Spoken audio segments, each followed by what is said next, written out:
Welcome to Civitai.com, the home of the generative AI art community. If you enjoy this video, please consider hitting us with a like and subscribing, as it'll go a long way in helping us continue to bring you the highest quality AI community content. Please enjoy the video. Guys, everybody, welcome to a Thursday Civitai Creator Session. My name is Tyler. We are joined today. Oh man, I have been excited for this stream ever since I reached out to her, probably a little over a month ago, and we scheduled it, and I'm so excited to talk to her. So we have the extremely talented Emma Catnip here with us today. You might recognize her name recently from some of her videos that have been spread around over X and Twitter. And we could not be more lucky to have someone this dope to come and talk to us. So, Emma, why don't you go ahead and introduce yourself, tell the people what you do, and then we will dive in and get started. Hi, Tyler. It's really nice to be here. Thanks so much for inviting me. And hi, everybody. I'm Emma Catnip. I'm a music producer and visual artist who has turned into an AI animation director for the last, 3 years, I think now. And really happy to be here.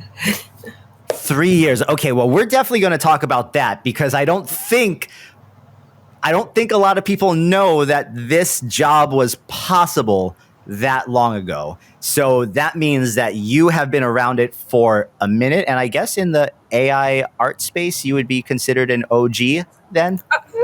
Maybe.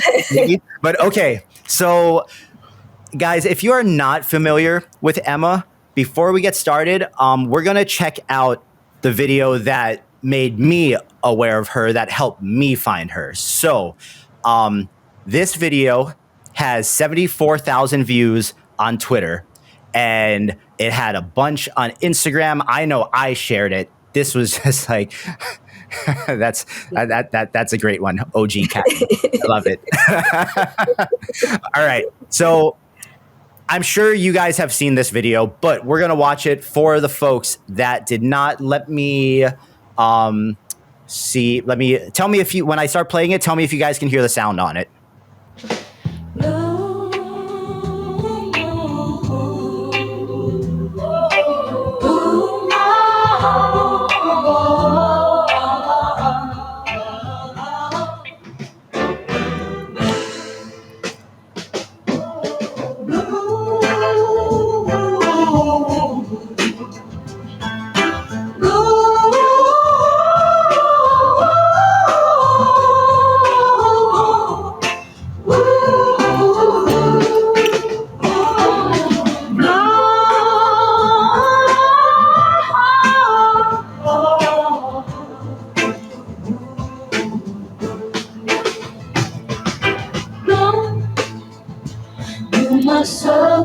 This is so good.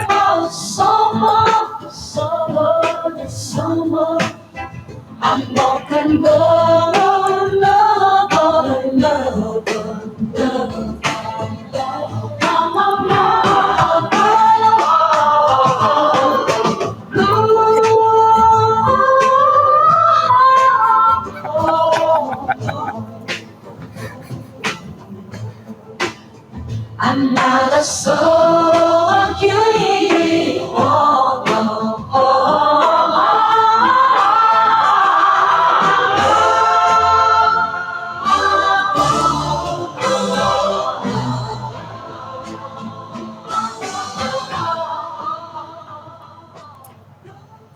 That is so good.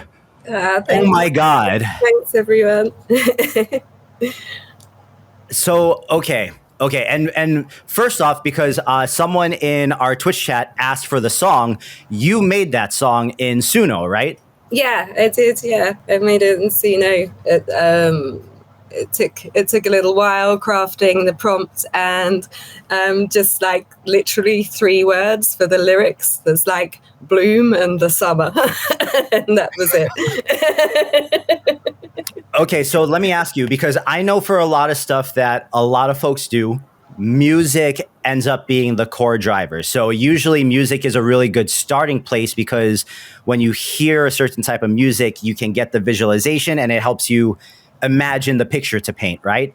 Was this music first, or did you make the visual and you're like, God, I need a song for this? Yeah, basically that. I mean, I started to kind of like, render out the clips, and I was like, so it feels like a vibe. Like I said to you earlier, you know, this is so wrong.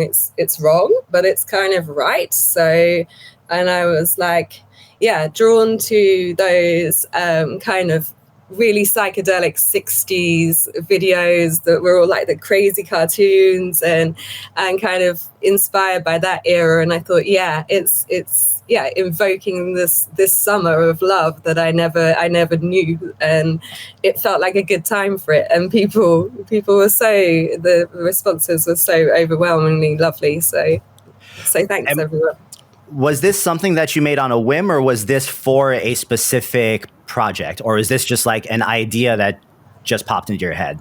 Well, I've been working pretty solidly for the last 18 months, and I had a couple of months off to catch up. It took me about a month to catch up with everything in Comfy and Animate Div, and then I just sort of I felt like making something and putting something together, and which I often do, but I don't always share things. So, and I just thought, I feel like people might enjoy this kind of sort of sentiment. So, well, you definitely broke our little niche corner of the internet. Oh, that's so sweet. So that was, I saw that video, and I know I told you this, but just so I could say it in front of everyone, it tickled this really weird nostalgic nerve for me that reminded me, I don't know if you guys have seen it or if you guys are too young for it, but there was a really old cartoon version of The Hobbit from the 80s that had this very specific type of like rotoscoped animation, and it's almost similar to the animation on the old heavy metal cartoon too. Yeah, exactly that. It was giving me that vibes too. And it was, I know I said to you before as well that that I really kind of went quite cranky and pushed up the settings, where I think a load of you guys would go, "You did what?" So, your CFG was what? So, what was the highest CFG you ran on a scene in that? I think it was 14.5. See, guys, the rules are meant to be broken sometimes. Sometimes you got to break things to get the cool stuff. When I rolled it back, it just didn't have the same flavor, you know. And even though it was broken and chunky, but it just I just felt like it was a vibe. So yeah. The Hobbit was the 70s. There you go. Amazing. No, but that's the coolest part about this. Look, if we wanted to make stuff that was like one-to-one physical reality world accurate, then we would just pick up cameras, right? Yeah. I mean, the thing is, this is so exciting because you can see sometimes you just don't know what's going to happen, and then sometimes it's just fun to see what might happen. You know, that's like it's just there to be had. It's all waiting in the latent space to explore. All right, so that's our starting point. That was how I became aware of who you were. I immediately reached out to you the day that I saw that video. I wasted no time and we scheduled this.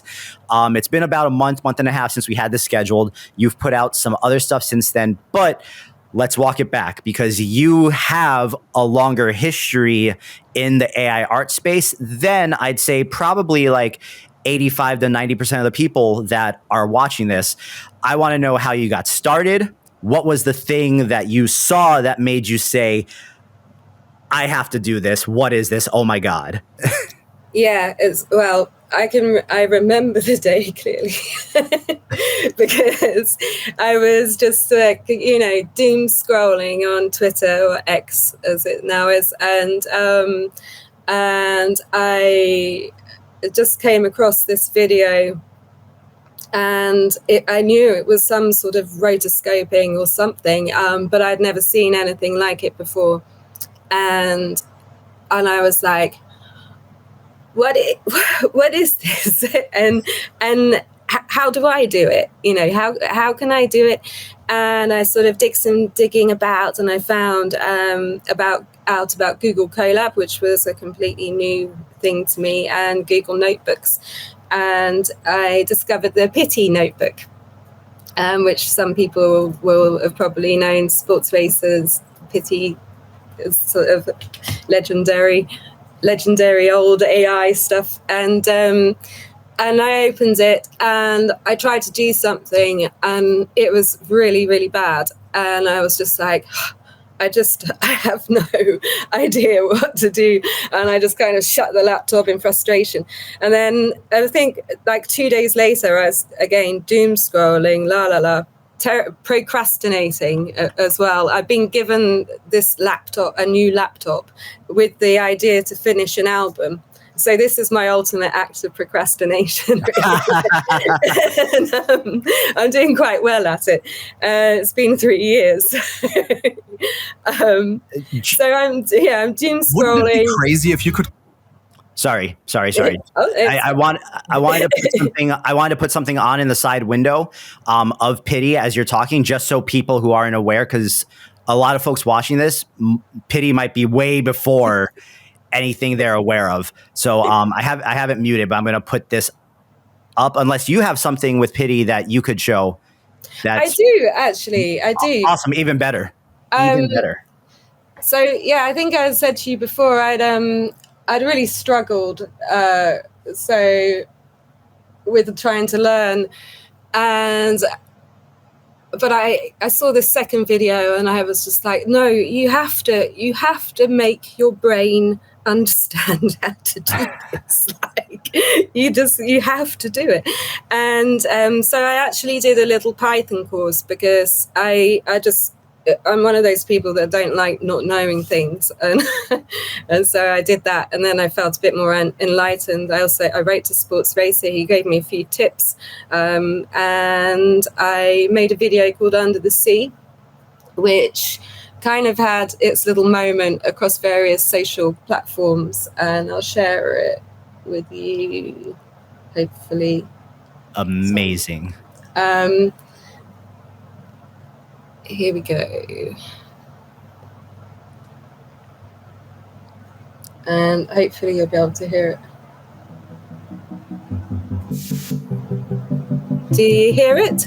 Can you guys hear that? I can hear it. Can you guys hear it?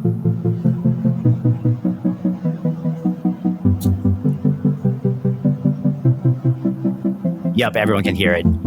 Great. So what around what year was this video? This was 2021. Oh, yes. Yeah. I sort of spent about 4 months trying to work out Pity, and then I put this out, I think, in January of 2021 or something like that. And yeah, it had a moment.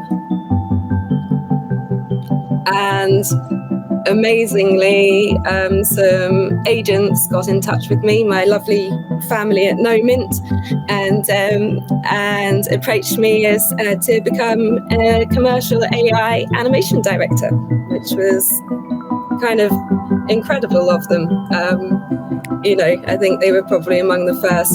So this is so cool. Oh, thanks.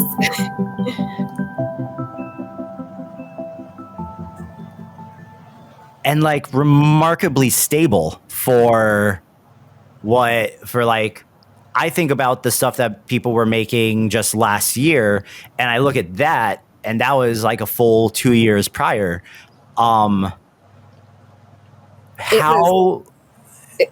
It was hard. It was kind of really hard. But I tell you a funny story, actually, because when I shared it on Twitter, then it was having its moment, and a guy from a Disney director basically commented, and he went, "This is beautiful, but it's so terrifying." And then almost directly underneath it, a Pixar animation director said, "This is amazing, how do I do it?" And it was just kind of quite funny. Amazing how that sentiment has shifted, right? And I got to say, it is interesting because I actually bumped into the Disney guy in the DALL-E beta testing. So that was kind of funny. So after that video, was that the video that really kind of like catapulted you into being able to do this full time? Yeah, basically my agents, like they were like, yeah, we think this is the future, and we'd like to just, let's see how it goes, and let's see what happens. So and I've been with them for 3 years now, and I signed to them officially in April 2021, and I had my first job in June, believe it or not, for a company in Saudi Arabia, a games sort of company, and I made 22 like 20-second animations that were going to be played on screens around the gamers. Amazing. So, okay, when you started doing that in 2021, though, when that video made its rounds online, was there any negative feedback you got on it the way that we get the feedback now? Or back then, was everyone just so kind of like, what is this, that there wasn't that much hate for it? There were like I say, there's like the Disney animator was kind of like, oh God, yeah, this is great and scary, but it wasn't like die AI animation director. So I would say it's exacerbated somewhat over time.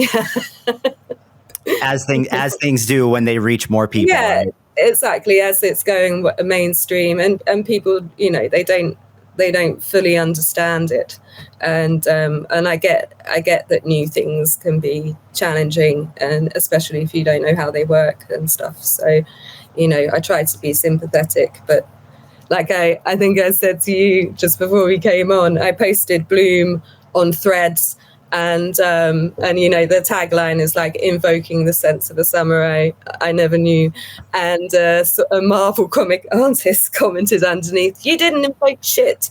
I laughed so hard. and it's like, whether it's positive or it's negative, you invoked something enough to get them to even feel the need to say it, right? Yeah, exactly. You spent time. I occupied your brain for a moment. That something happened there. Something happened. So as someone who's been doing this professionally for that long, I'm sure you have rubbed elbows with a decent amount of people in the traditional animation industry. Where do you kind of see all of this going over like the next 5 years? Like, how much do you think, from your standpoint, what all these different tools we're using and we're learning now are going to actually be incorporated into studios? Or do you think this is going to remain kind of like a freelancer indie studio thing because smaller teams can move quicker? I think as the tools get better and better at what they do and they simplify, I think people in the industry will start to apply them more, and then people like you and I who are kind of specializing in areas, we also have a place too, I think, in the future, because it is. I always say, and it's a bit of a cliche, but today is the worst it is, and that's like tomorrow it could be better, and we know it literally is that fast. Well, literally. literally fast.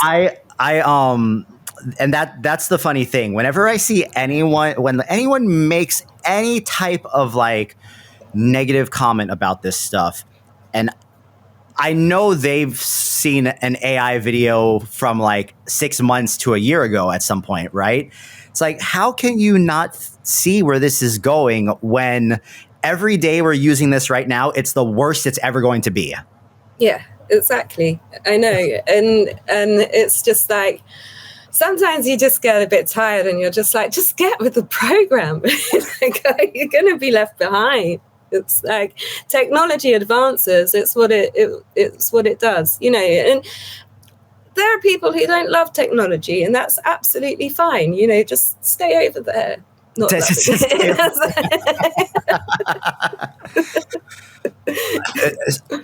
something that this all has kind of made me realize too, as the months have gone on and I've interacted with thousands of people online, is that not everything has to be for everyone. And that's fine. As long as you are exceptional at what you do, you will probably always have a career path or a place to fall in.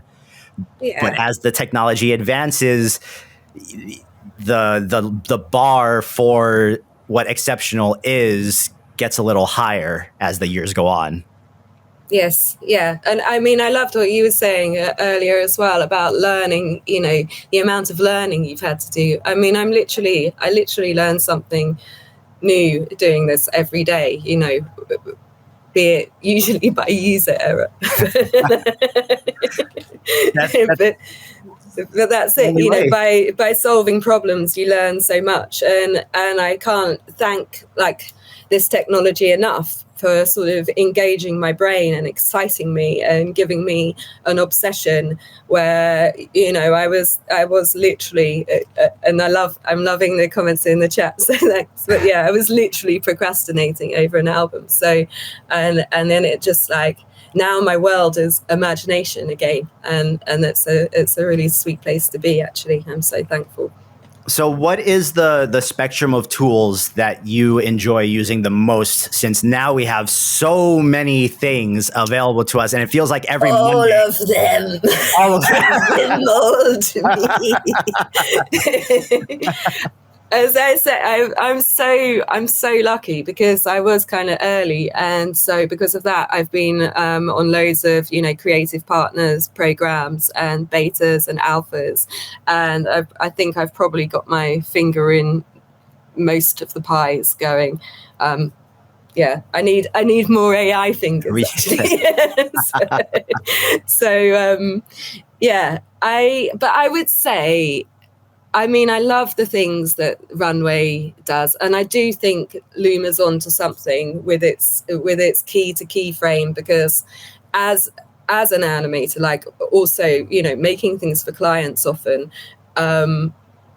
this kind of instruction that you can give, like the keyframe to keyframe thing, is really, really important, and it could be just subtle movements or something. But it's super important. And if you want to tell a story, like the amazing stuff is amazing, but you know, sometimes your character's doing something boring too, and that's just as important. And I'm loving that. And for that, I am in animate diff, really. That's the sweet spot, because that's the seed where everything really, really happens to me personally. But yeah, I agree with chat. Luma's pretty cool, actually. But I think of all the newer video tools that have come out recently, I've probably gotten the most like actual utility out of Luma, simply because of the start keyframe, the end keyframe, and the vertical video. Runway is killing me with the no vertical option. Yeah, right. I mean, there's some things like that make Runway difficult to use, or a viable thing to use. It's not completely reliable, and Luma is, yeah, that the keyframe to end frame thing is really cool. And I guess like their training data set, because they came from the sort of nerfing thing, didn't they? It is pretty good. I think you can see that. Although I did have a problem with them the other day where I've got two girls that I wanted to gossip and they just ended up kissing every time. It's like, I did this like 90 times or something. I'm like, God, can you just honestly just have a chat? There are some. It was just so into each other. There are some things that the AI is just going to AI that apparently, no matter what model we're using, we can't get away from. The chat's loving the girls. My next video. The next video, right? Okay, so when we started talking, when I initially tried to schedule this with you, I know that you were doing a bit of traveling and it was work related. Why don't you, if you're able to, tell us what that was about? Because I know that you have kind of circumnavigated the globe recently. Yes, I mean, yeah, this is amazing for me. This job has taken me around the world twice in the last 18 months in opposite directions. And I am basically the creative director for the band Plaid at Warp Records. And I kind of, was it 2020? It's sometime in 2022. They approached me, seeing some of the AI stuff I've been doing, and we started to conceptualize an idea. And it had just been the pandemic and everything, and we thought escapism, massive escapism.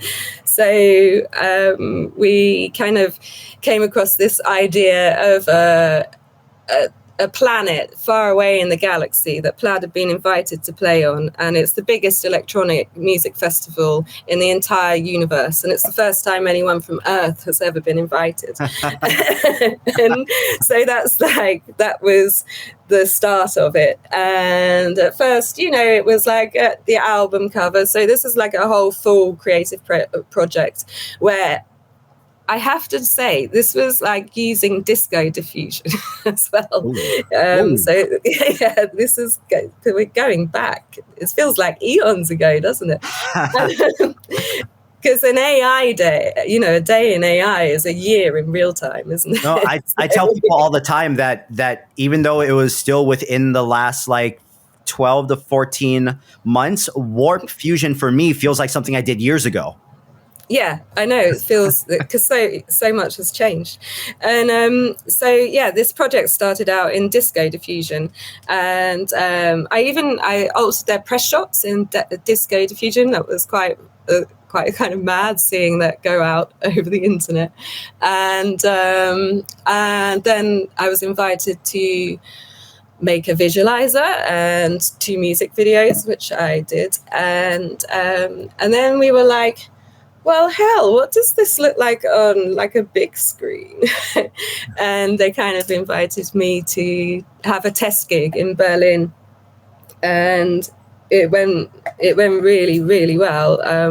There were like people sitting up on the steps, like looking, and people, this is 2022, September 2022, and like hardly anyone had seen this stuff, let alone on a big screen at that point, I think,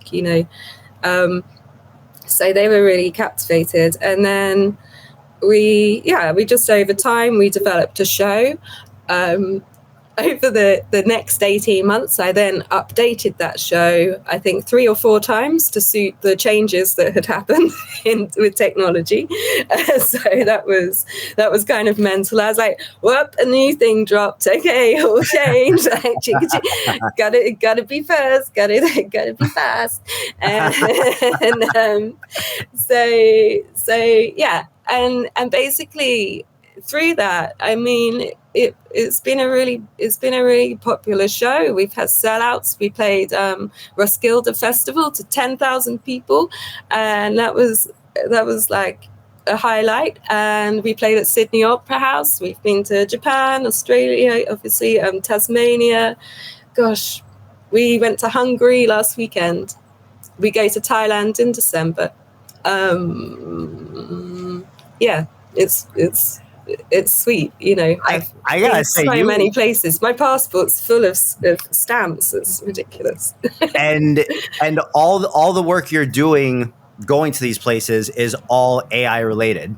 Yes, it's all because I'm the visual artist using AI visuals performing. I perform live with the band on stage. We have a it's a show, so it's quite planned, and yeah. Oh, so you're actually on stage doing stuff live with the visuals with them. Yeah. Their agent said that it would be a good idea. so we did, yeah. And I tell you a cool thing that it was really cool about the Fjorm Forlork's whole like kind of creative venture was that as a kind of the bonus, the sort of extra selling point, they invited me to make a graphic novel. So I made a graphic novel about them going to Fjorm Forlork's and what happened on the day and how they got there and how they got home.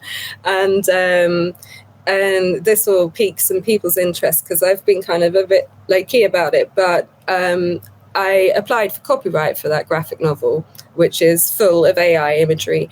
But the AI imagery has been like processed so many times and, I have done so much to it in post-production, reprocessed it, did so much. I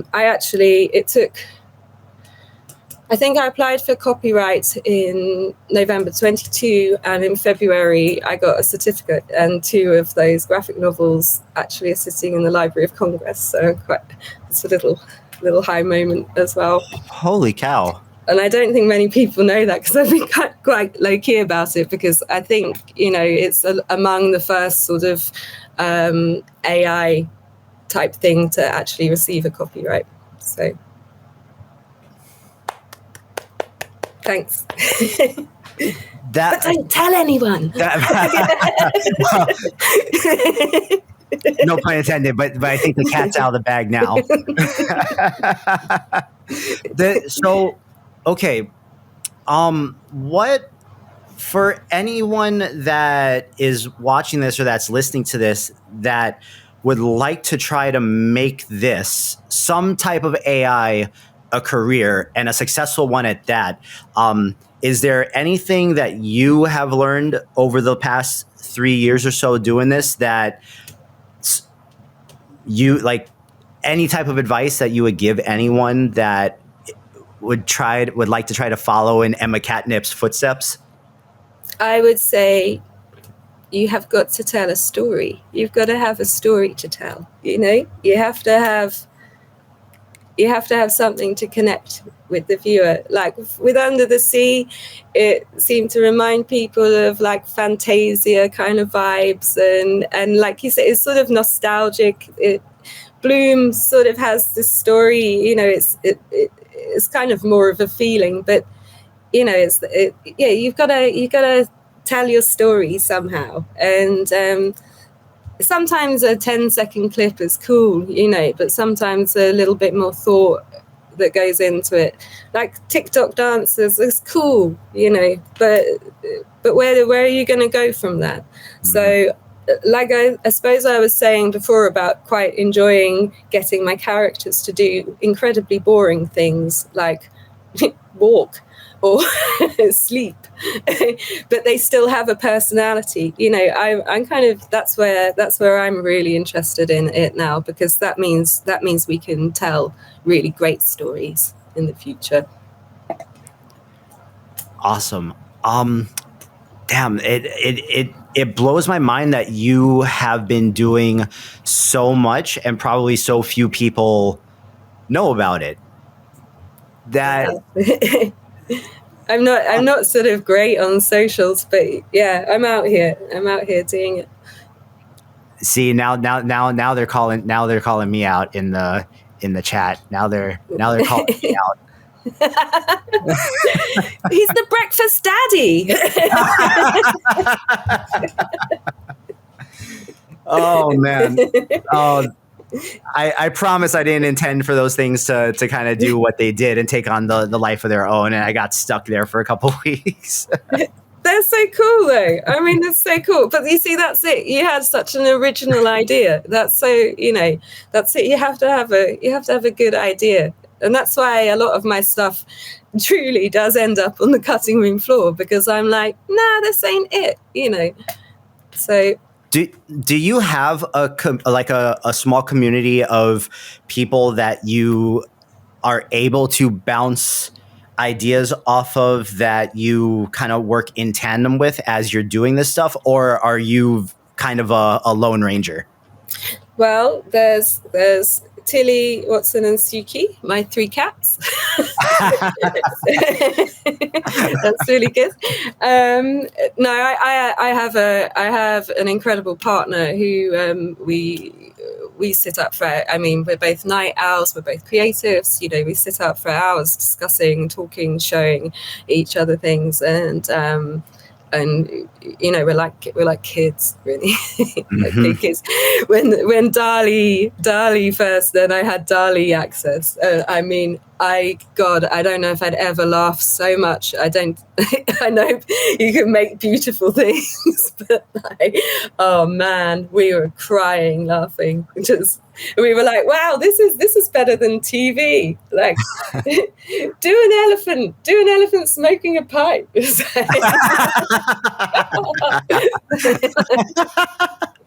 I mean, isn't it funny how everyone's first initial gut reaction is to sprint towards the memes?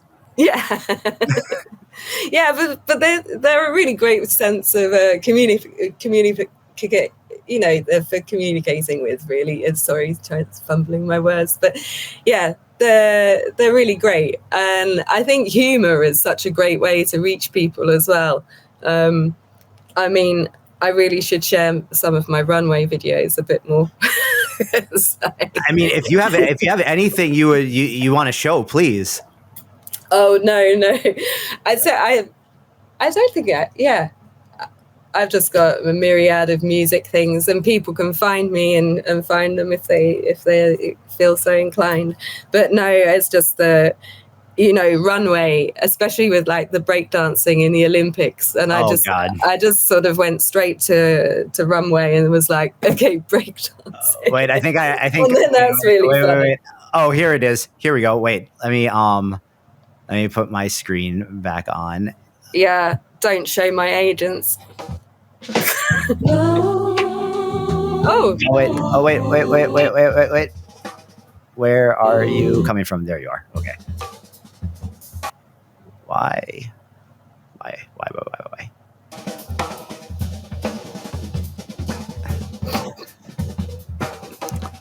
So the Olympics were the inspiration for this one? Oh yeah, Ray Gunn, eat your heart out. Oh my God. I don't think she did the move where you actually pull out another person and then another person and then morph back into yourself. I didn't see anyone do that. When you type in breakdancing in runway, it is ridiculous. It's so funny. It is ridiculous. Whatever it thinks that breakdancing, this is so wild. Some cat. Do I get extra points for the cat? They all look so happy too. When you get that's the brief moment of, wait. It's 1993. I think so far every AI woman I've had on the stream has had a cat. I think that's been like the thread that ties you all together. Us crazy cat ladies. We're real. So is that something that you find happening to you often, where you'll see something in the news or just kind of like what's circulating in popular media, and you get like this gut pull to, I have to go make something about this right now? I do. Yeah, I do. I'm kind of like, it's because it's so funny, isn't it? I mean, it is. It's just so funny. The AI's interpretation of these things just sometimes just cracks me up, I should get another account where I just share it all, and not so serious. I feel like a lot of us have little secondary accounts where we put our stuff that wouldn't quite make the cut on our normal account, because we know that before that, like the lead up to getting to the video that everyone actually sees get posted, there's a lot of stuff that doesn't make the cut. Yeah. Oh my God. Yes. Say, God, what is it? Like, what, 90% or something? This like just no thanks, no, nearly. Next time. So right now, what's kind of on the horizon for you? Because right now you're back home, correct? Yes, I am. Yeah, I'm home. And in September, I embark on the beginning of a new creative journey on a long-term project. But I am about that. Well, regardless, that is very exciting, because everything you do is pretty amazing. Thanks so much, Tyler. Yeah, no. Are there any people in the AI space that you follow closely, whose art you're really drawn to and whose style that you really like? Like, I always want to know, who is my favorite AI artist, Yeah, right. So, I mean, I think people like AI Warper and stuff. Oh, like, Warper. it's just doing such great stuff. And, God, you know, like so many people. Basically, you know, the Banadoku crew. I just like.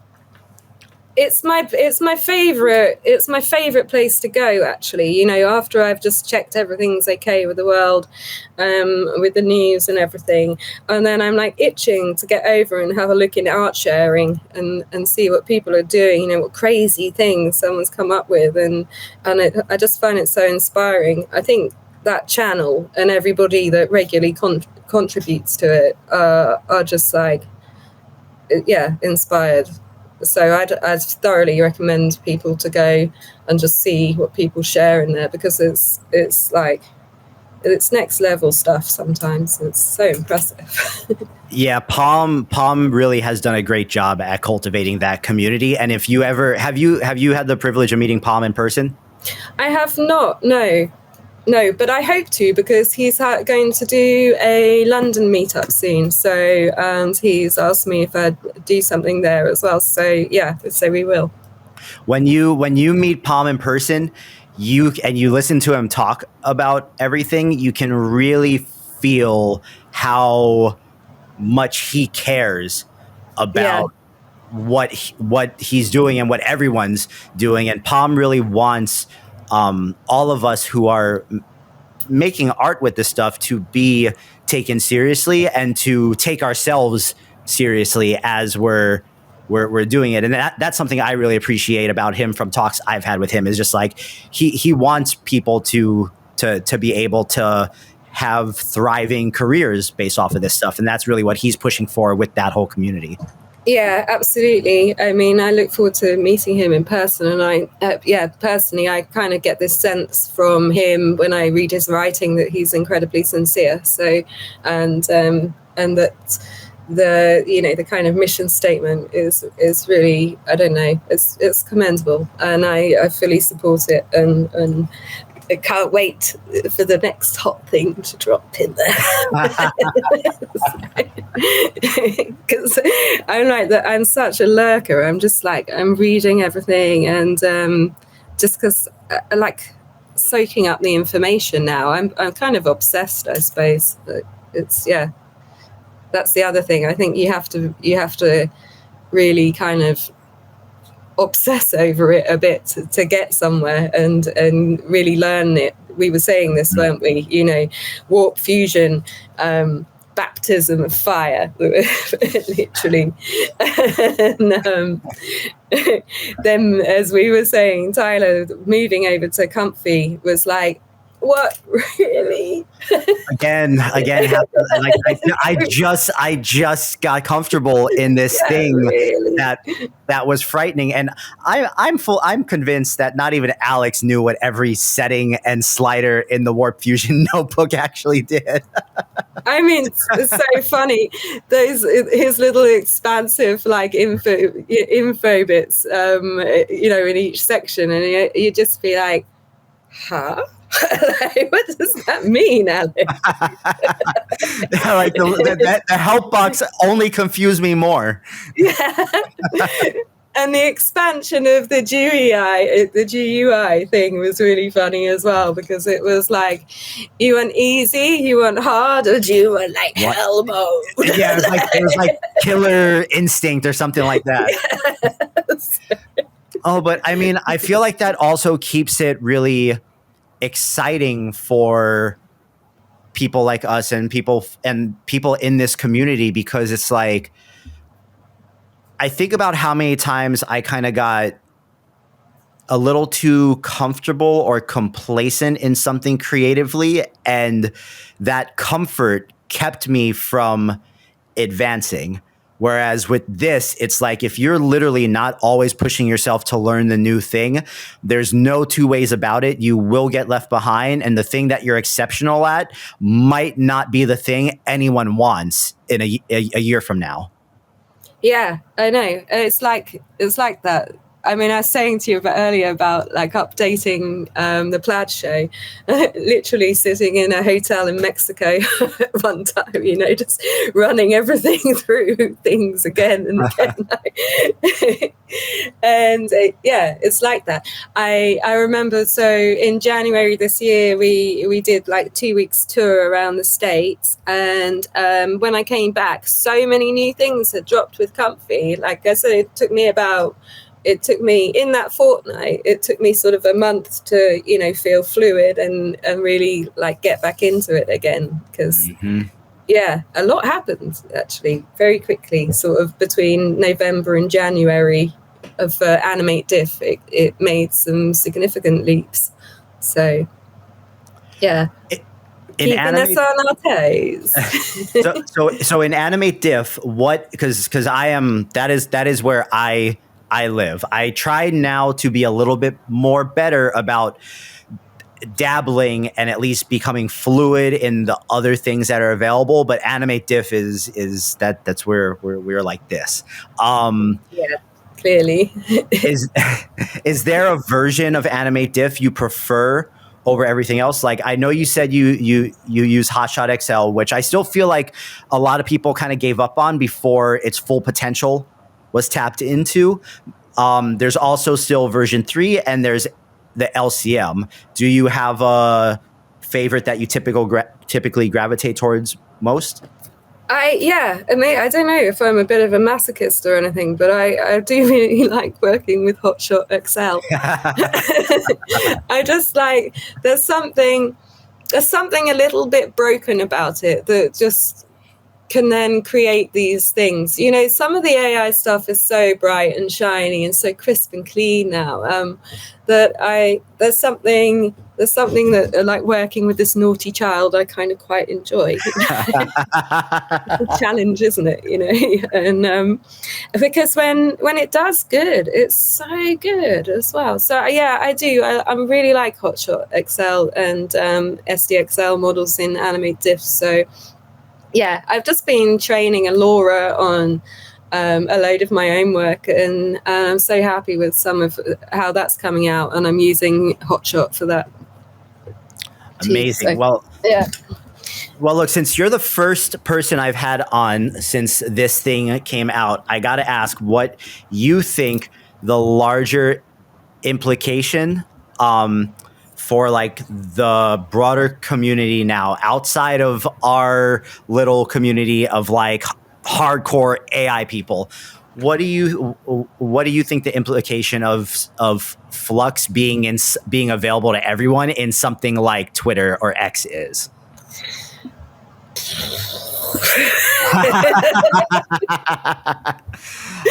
I'm like, oh boy, okay. Okay, who said may you live in interesting times? Because like, that's what we're about to get. That Yeah, is exactly what we're about to get. yeah, I think you can't really stop progress if that's what that is. I personally would have preferred a few more, like a little bit more safety rails on it, just mainly because of the kind of platform that X is now, and it becoming what was it I read the other day, the town square of the world. I think there should be some sort of responsibility to safeguard against misinformation. Personally, just because there are so many people that don't do their own research and just and the thing is,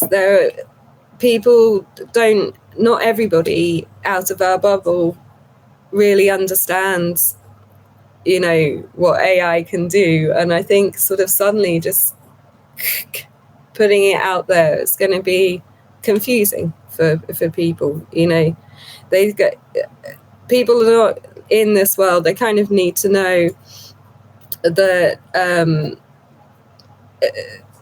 just be introduced to it and to understand it. Otherwise, it could just cause so much chaos. I mean, it is, isn't it? It's doing it now, isn't it? In the first 24 hours, in the first 24 hours that was out, I could not believe the things I was seeing of just like, I feel like my entire timeline on X suddenly became just the most outrageous memes of all the presidential candidates this year. I know. I mean, I'm seeing some things. Things, indeed. Yeah, it's crazy. Yeah, around the election time. I mean, yeah, it's kind of a bit bonkers. But I use this technology all the time. I know the outrageous things it can do. I suppose that's my point. People don't yet. And they need to know. They need to know about it to know that Trump isn't really kissing Kamala.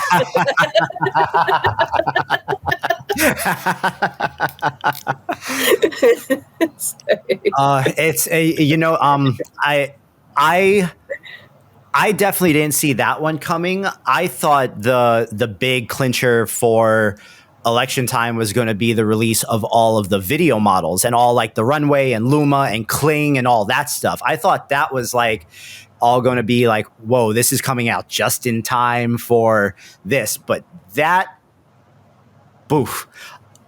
I am all for AI being more normalized, but I agree. It's a little hard with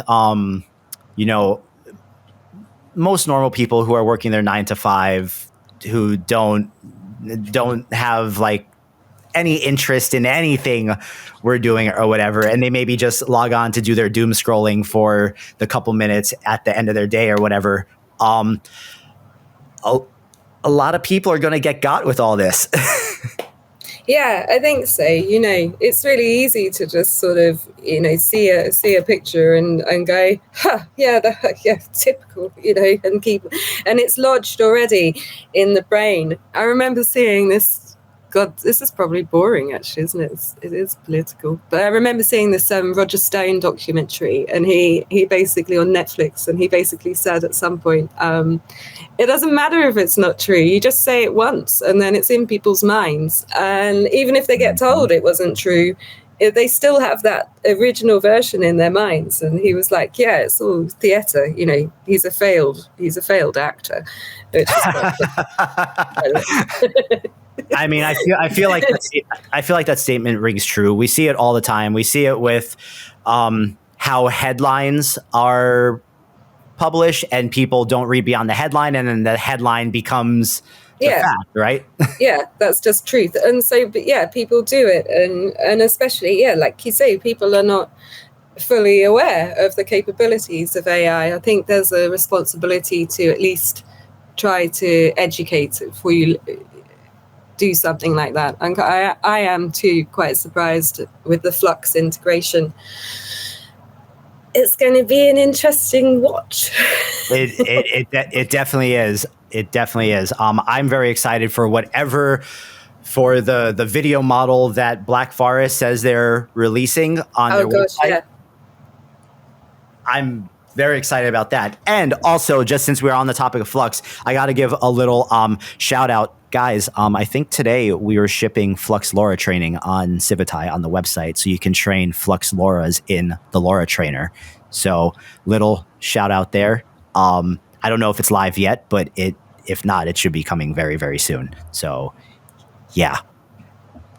Oh, that's so cool. Yeah, yeah, that's really cool. No, Emma, thank you so much for taking the time and coming and chatting with us. This is like, I say this all the time. I selfishly invite people onto this that I want to talk to, and then all the stuff, like just the conversation that we have, everyone else is able to benefit from. But these are very selfishly, like, I get a lot out of these conversations, and just hearing how long you've been doing this, and even giving me the foresight that it's possible for this to be a long career, and it doesn't have to just be part of the hype cycle. If you stay in it and you like really push the limits of it, that makes me very happy. Yeah, I think, hard work always pays off, so yeah, stick at things. And yeah, it's not all about the social media hype. It's just, people will find you if you're consistent and doing things. And yeah, it's good. Say that first part one more time. People will find you if what? If it's good. And no, if you're consistent. If you're consistent, yes. You're consistent. Unlike me, that's No, but it's different. It's different because your stuff is so good that when you put it out, people are gonna find it. You're really kind. It's been so nice to talk to you as well, Tyler. I mean, I've been such a fan, so it was really great when you reached out. Thank you so much.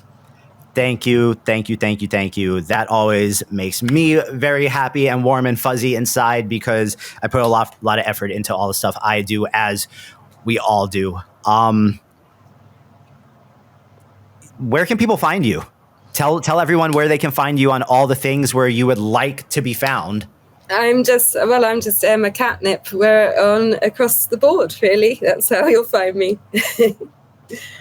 Awesome. And then is there anything you have coming up that you would like people to look out for? I would just say, yeah, watch this space. I post things. I'll keep people informed. And there is a nice project coming soon. So yeah. Awesome. Well, Emma, you are a legend. Thank you. You are a legend.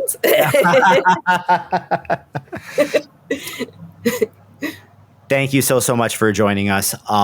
This was a pleasure, and hopefully I can circle back around with you and we can do this again after whatever the top secret thing. Yeah, I'd love that. Happens. I think that'll be a perfect time to that do would it. Be lovely. Yeah. Whenever your next big thing comes out, hit me up a little in advance, and we can have like a little rah party to celebrate when you finish it. I will do that for sure, and I'll really look forward to it as well. And thanks everyone in the chat. This has been, I gotta say, Emma, I think you took the cake for the most live views on the stream so far, that of anyone that I've done. I think at some point we had 1,100 people in here. No way. Yeah, like right now there's 1,080 people watching this. No way. Thanks, guys. Thank you. So I think that speaks volumes to you and to how much everyone enjoys your works, and also I can tell it does in the chat. So thank you. We look forward to seeing everything that you are going to bless our timelines and our feeds with in the future.